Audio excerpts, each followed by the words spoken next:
अरे एक में प्रश्न आ रहा है, जैसे कई लोग अपने आप को बड़ा धार्मिक दिखाना चाहते हैं, एक तरफ तो गलत काम करते हैं और एक तरफ पुण्य दान करते हैं, उनकी गति क्या है?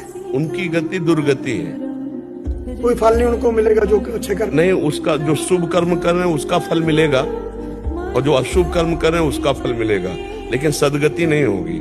पुण्य से पाप नष्ट नहीं होता, वो एक अलग डिपार्टमेंट। तभी देखा जाता है कि जैसे कोई वर्तमान में बहुत पापी है लेकिन बड़े सुख से रह रहा है, तो उसका पूर्व का जो पुण्य है उसको अभी सपोर्ट दे रहा है, और जिस समय ये पुण्य खत्म हुआ, भोग लिया, और वर्तमान का पाप और पीछे का पाप जुड़ेगा तो ऐसा ब्लास्ट होगा, नष्ट हो जाएगा, कुल परिवार भी नहीं रह जाएगा। जो पापाचरण है वो कभी किसी, जैसे रावण भी तो फला फूला लेकिन रहा न को कुल नष्ट हुआ ना, तो इसी तरह पुण्य आत्मा जैसे बन करके पुण्य करता है और पापात्मा बनकर पाप करता है, तो पाप प्रबल होकर उसका नाश करेगा पर पुण्य उसको सपोर्ट करेगा।